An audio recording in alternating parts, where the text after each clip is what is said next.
Assalamualaikum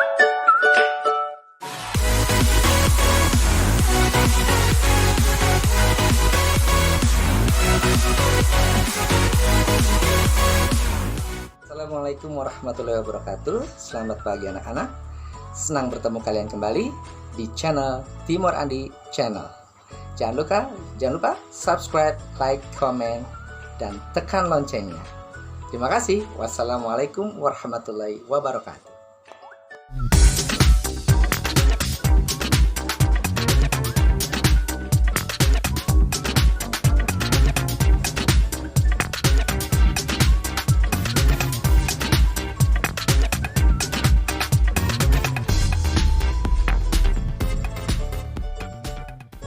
Assalamualaikum warahmatullahi wabarakatuh.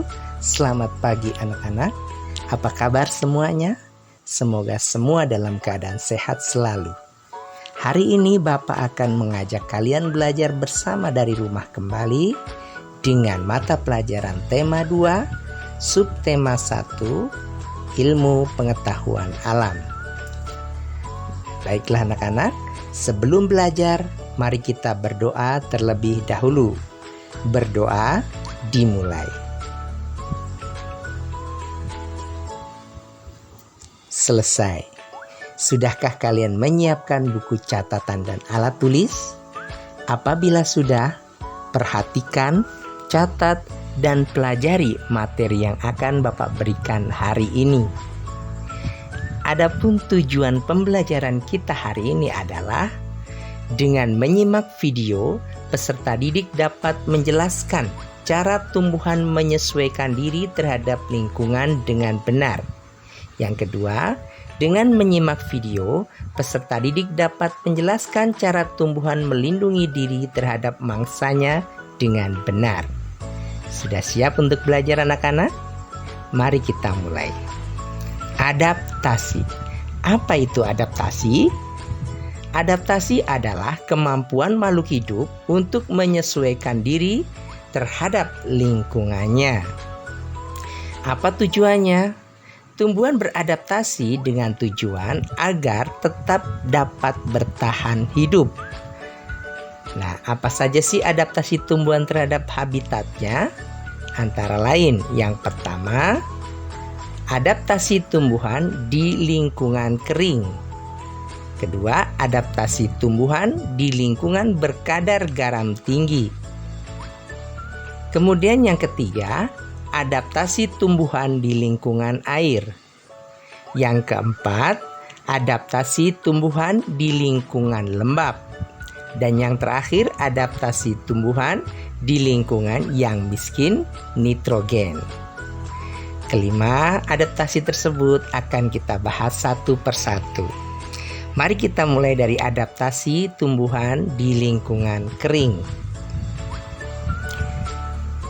Tumbuhan yang dapat hidup di lingkungan yang memiliki sedikit air atau kering disebut tumbuhan xerofit. Nah, apa saja sih tumbuhannya? Tumbuhan xerofit contohnya adalah 1. Pohon kurma yang biasa tumbuh di padang pasir Arab Saudi. Kemudian ada lidah buaya, yang ini familiar di Indonesia. Yang ketiga, cocor bebek sebagai tanaman hias. Kemudian yang keempat ada kaktus. Nah, kaktus biasa tumbuh di padang pasir ya. Nah, itu dia keempat tumbuhan xerofit ya. Nah, selanjutnya bentuk adaptasi tumbuhan xerofit apa aja? Nah, kita ambil contoh di sini adalah tumbuhan kaktus. Kaktus memiliki daun yang menyerupai duri dengan tujuan untuk mengurangi penguapan. Dan kaktus memiliki batang yang tebal yang bertujuan untuk menyimpan cadangan air. Kenapa? Karena kaktus tumbuh di tempat yang kering sehingga membutuhkan banyak cadangan air. Selanjutnya adalah kaktus memiliki batang yang berlapis lilin Tujuannya sama dengan daun, yaitu untuk mengurangi penguapan supaya matahari tidak terlalu banyak menyerap air dalam batang tersebut.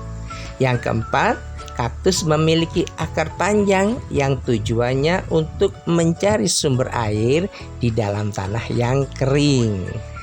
Nah, itu dia 4 bentuk adaptasi tumbuhan xerophyt yang kita contohkan dengan tumbuhan kaktus. Kalian bisa cari juga contoh bentuk adaptasi pada pohon korma atau lidah buaya di searching Google.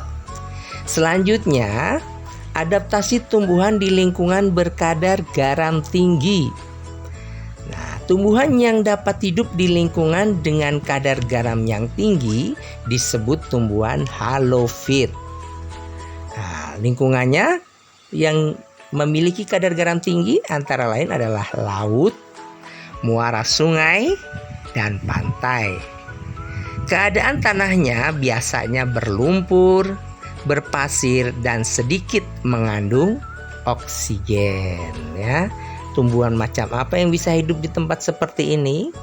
Ya, tumbuhan halofit contohnya adalah tumbuhan bakau yang sering kita jumpai di pinggir danau atau pantai. Bentuknya seperti apa? Nah, itu dia gambarnya bakau, ya. Tumbuhan bakau. Untuk kalian ingat yang suka jalan-jalan ke pantai, ya. Nah, bentuk adaptasinya apa saja? Ternyata tumbuhan bakau ini memiliki akar napas. Yang tujuannya apa? Yaitu mencari oksigen. Ya, jadi tumbuhnya ke atas permukaan tanah. Karena di lingkungan berkadar garam tinggi, oksigennya sedikit. Yang kedua, juga memiliki akar tunjang yang fungsinya untuk menopang tumbuhan di tanah yang berlumpur dan menahan terjangan ombak. Kemudian daunnya pun tebal dan kaku dengan permukaan licin yang berfungsi untuk mengurangi penguapan maupun untuk menyimpan cadangan air.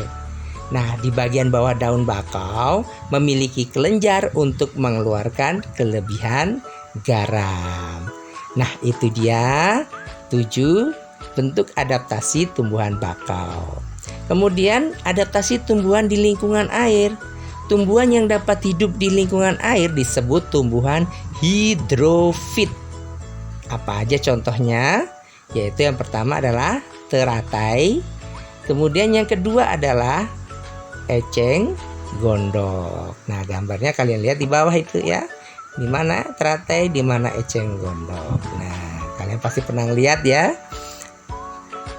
Nah, kemudian bentuk adaptasi teratai dan eceng gondok seperti apa?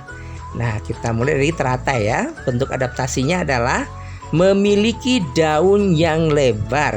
Fungsinya untuk mempercepat penguapan dan mengapung di air. Kemudian daunnya berlapis lilin supaya apa? Supaya daun yang menempel di air tidak cepat membusuk, ya. Kemudian eceng gondok, apa bentuk adaptasinya? Yang pertama, memiliki pangkal tangkai daun berongga. Tujuannya untuk membantu mengapung di permukaan air, juga untuk mensuplai oksigen ke daun dan akarnya. Kemudian daunnya melebar, fungsinya untuk mempercepat penguapan, ya. Ya, setiap tumbuhan yang memiliki daun yang lebar itu biasanya fungsinya untuk mempercepat penguapan dan memiliki akar lebat untuk menjaga keseimbangan tumbuhan agar tidak terbalik, karena tumbuhan ini ada di air. Jadi untuk menyeimbangkan tubuh supaya tetap di atas, yaitu memiliki akar yang lebat. Nah, lanjutnya adalah adaptasi tumbuhan di lingkungan lembab. Tumbuhan yang dapat hidup di lingkungan lembab disebut adalah tumbuhan higrofit.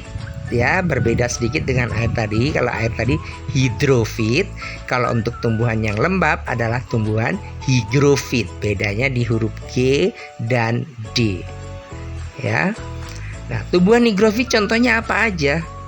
Yang pertama adalah begonia. Nah, ya. Yang kedua, tumbuhan paku. Pasti kurang familiar tanaman ini ya buat kalian. Nah, nanti kita contohkan seperti apa. Di tempat lembab, penguapan terjadi sangat lambat karena matahari kurang menyinari tempat lembab ya. Air yang dikeluarkan melalui struktur khusus pada daun yang disebut stomata air atau disebut dengan hidatoda ya. Nah, bagaimana bentuk adaptasi tumbuhannya itu ya, seperti tadi itu ya. Nah, ini dia contoh penampakannya tumbuhan begonia ya. Nah, kalian bisa lihat biasanya di taman-taman depan rumah tetangga atau mungkin ibu kalian menanam tumbuhan tersebut. Atau yang kedua adalah tumbuhan paku. Ini sering kita jumpai di pinggir jalan atau maupun ditanam sengaja oleh manusia sebagai penghias taman ya. Lanjutnya adalah adaptasi tumbuhan di lingkungan miskin nitrogen. Maksudnya apa ya? Tumbuhan yang dapat hidup di lingkungan miskin nitrogen biasanya melakukan penyesuaian diri dengan memerangkap serangga. Ini cukup menarik ya. Kemudian mencerna sebagai sumber nitrogen. Kok bisa tumbuhan memerangkap serangga? Padahal tumbuhan itu kan tidak bergerak. Nah, tumbuhan ini khusus dapat memerangkap serangga. Jadi menggunakan rangsangan untuk memerangkap serangga. Ya. Nah, dengan cara apa? Yaitu memproduksi nektar. Contohnya tumbuhannya adalah kantong semar dan Venus ya. Namanya juga sangat kurang familiar kepada kalian. Nah, seperti apa sih tumbuhannya? Nanti kita perhatikan contoh gambarnya tumbuhan kantong semar dan Venus. Nah, berikut adalah gambar kantong semar. Memiliki kantong. Di dalam kantongnya, kantong semar memproduksi nektar cairan manis yang dapat memikat serangga untuk mendekati tumbuhan tersebut. Nah, ketika serangga mendekati tumbuhan tersebut, serangga masuk ke dalam lubang rongga kantong semar. Nah, pada saat itulah katup pada tumbuhan kantong semar menutup dan memerangkap serangga di dalamnya hingga serangga mati di dalamnya. Kemudian tumbuhannya menyerap nitrogen yang dihasilkan oleh serangga, termasuk dengan Venus. Venus adalah tumbuhan yang berbentuk piringan, 2 piring yang bisa menangkap serangga ya. Sama, tumbuhan Venus juga memproduksi nektar untuk memikat serangga. Ketika serangga memasuki piringan itu, langsung dengan otomatis tumbuhan itu akan menutup katupnya untuk menekan serangga ya, sehingga serangga akan mati di dalamnya dan menghasilkan sumber nitrogen untuk tumbuhan Venus maupun kantong semar. Nah, bagus ya anak tumbuhannya ya. Nah, ini disebut juga dengan tumbuhan karnivora, tumbuhan pemakan hewan ya. Kemudian adaptasi tumbuhan dalam melindungi diri. Tumbuhan memiliki apa untuk melindungi dirinya? Yang pertama, ada tumbuhan yang memiliki duri. Kemudian ada tumbuhan yang memiliki rambut halus. Ada juga tumbuhan yang memiliki daun yang tajam, kemudian menghasilkan getah. Dan yang terakhir ada tumbuhan yang menghasilkan racun. Nah, inilah 5 ciri-ciri adaptasi tumbuhan dalam melindungi diri. Contohnya tumbuhannya seperti apa saja ya. Kita lihat dari pertama adalah tumbuhan yang melindungi diri dengan duri pada bagian tubuhnya. Yang pertama adalah mawar. Mawar memiliki batang berduri sehingga ketika akan mau memetik mawar harus berhati-hati jarinya ya. Kemudian ada apa lagi? Nah, bougainville sama, tumbuhan indah dengan batang berduri. Jadi ketika mau memotong batang dari bougainville harus berhati-hati ya, karena ada durinya ya. Selanjutnya ada apa? rotan. Ya, rotan di setiap ros-rosnya terdapat duri-duri yang melingkar di setiap rosnya ya. Kemudian ada kaktus. Kita sudah perhatikan dari kaktus sebenarnya bukan duri ya, tetapi daun yang menyerupai duri ya. Tujuannya untuk melindungi diri. Kemudian ada putri malu. Nah, ini yang sangat familiar ya di dalam kehidupan kita, yaitu biasanya tumbuh di semak-semak belukar atau di lapangan bola yang berumput. Nah, putri malu ini memiliki daun yang apabila disentuh akan menutup ya. Nah, di batangnya memiliki duri. Salak memiliki dua perlindungan. Yang pertama, batangnya berduri, kemudian di buahnya, kulitnya memiliki kulit yang tajam. Nah, yang terakhir adalah durian ya. Buahnya enak, tetapi kulitnya, kulit buahnya memiliki duri supaya tidak bisa diambil buahnya ya. Lanjutnya, tumbuhannya melindungi diri dengan rambut halus. Seperti apa? Biasanya kalau orang-orang kita bilang namanya gelugut ya. Gelugut ya. Biasanya ada di tumbuhan apa? Yang pertama di bambu. Jadi hati-hati ketika mau memotong bambu, tangannya gunakan sarung tangan. Karena apa? Gelugut atau rambut halus akan menusuk di bagian kulit di tangan kita dan akan menimbulkan gatal-gatal ya. Kemudian yang kedua ada jagung, sama batangnya juga ada gelugutnya. Kemudian ada juga apa? Tumbuhan terung. Nah, terung juga sama ya, memiliki gelugut pada batangnya. Dan yang terakhir ada tumbuhan tebu. Nah, ini batangnya manis ya, tetapi hati-hati di dalam batangnya ada gelugutnya atau rambut halus yang berwarna hitam ya. Kemudian lanjut, tumbuhan yang melindungi diri dengan daun yang tajam seperti nanas.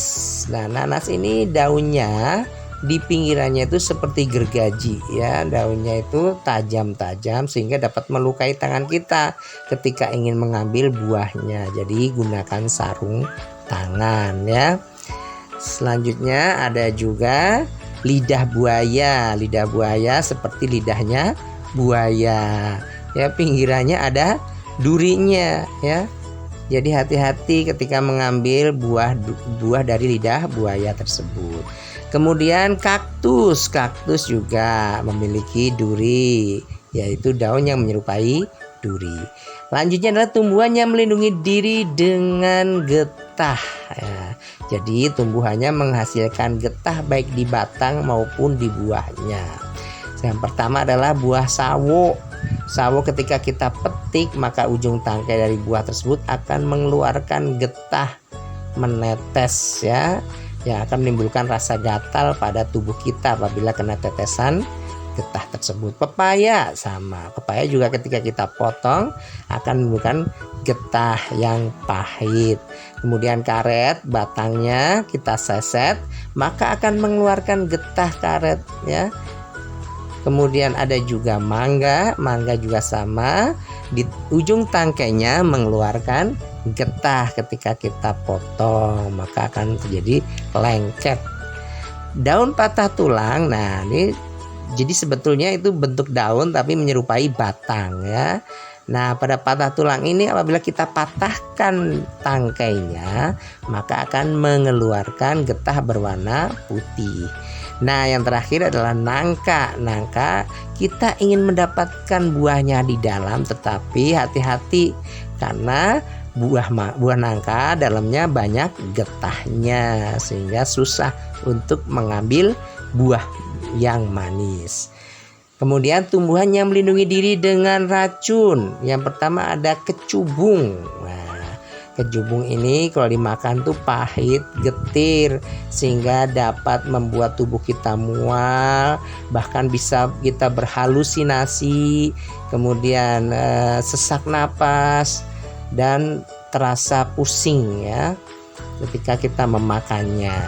Dan juga ada buah jarak yang familiar di lingkungan kita, biasanya tumbuh liar di pinggir jalan ya. Tumbuhan ini juga memiliki buah yang pahit ya, dapat meracuni kita apabila kita makan. Nah, itu dia beberapa tumbuhan yang beradaptasi dalam melindungi dirinya. Dan terima kasih telah mengikuti pembelajaran hari ini. Bapak cukupkan. Wassalamualaikum warahmatullahi wabarakatuh.